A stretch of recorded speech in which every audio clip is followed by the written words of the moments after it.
लेकिन ज्यादा से ज्यादा क्या करोगे? हार्वर्ड से पढ़कर के आओ या बेरमो के सरकारी विद्यालय में पढ़ो।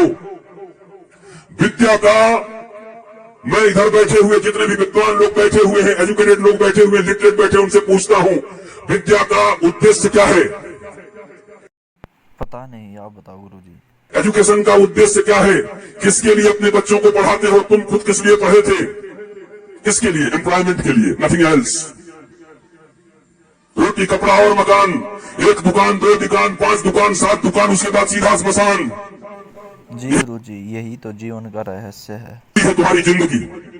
रोटी, कपड़ा और मकान, 70 साल की जिंदगी में 1 से 5 दुकान किए और फिर 4 कंधों पर स्मशान चले गए। इसी के लिए पृथ्वी पर आए थे।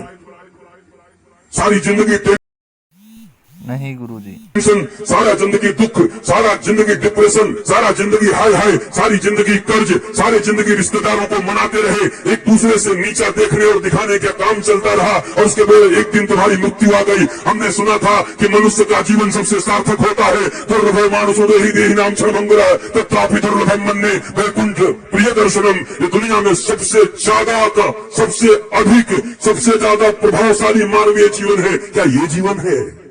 तो कौन सा जीवन है गुरुजी, आप बताओ। इस जीवन के लिए मनुष्य को श्रेष्ठ बोला गया। ये कौन सी श्रेष्ठता है तुम्हारी?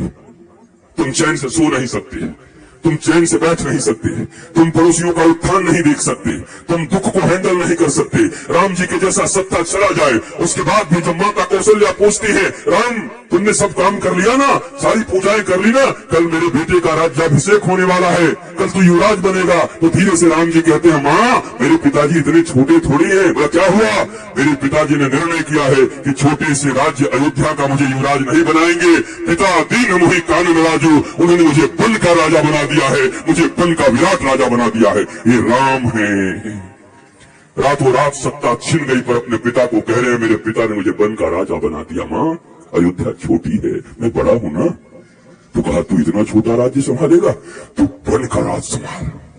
जा, लाखों ऋषि महर्षि तेरा इंतजार कर रहे हैं। कई सबरी तुम्हारे लिए बैठी हैं, कई सुतीक्षण बैठे हैं, कई सर्वंग बैठे हैं, कई जटायु तुम्हारे लिए बैठे हैं, कई सुग्रीव बैठा है बाली से लात खाए। जाओ सबका उद्धार करो। और इसलिए राम को बनवास जी गुरुजी। फिर गुरुजी दे दिया। तो तुम्हारे जीवन में ऐसी स्थिति आ जाए तो तुम्हारे बच्चे आत्महत्या कर लेते। नंबर कम आ जाए, अगर पिताजी जी ने कह दिया, माता जी ने, अगर तेरा 80% से कम आया, शर्मा जी के बेटा से अगर तेरा नंबर कम आया तो मैं जहर खा लूंगी। बच्चा देखता है नंबर तो आया 60%, घर आते आते सोचता है आखिर माता पिता ने कहा है हम जहर खा जाएंगे, वो क्यों मरेंगे, हम ही खा जाते हैं। इतना प्रेशर क्यों पढ़ने का? क्या पढ़ा रहे हो? मशीन बना रहे हो बच्चों को। जी गुरुजी, ऐसा ही है। विधवों की तरह बोझ टांग दिया है यहाँ पर। क्या करोगे? 2 रोटियां ही तो कमाओगे ना, 2 कपड़े ही तो पहनोगे ना, इतने ही ना, इससे कुछ ज्यादा नहीं गुरुजी, इससे ज्यादा और कुछ नहीं है। बस यही जीवन का सारांश है।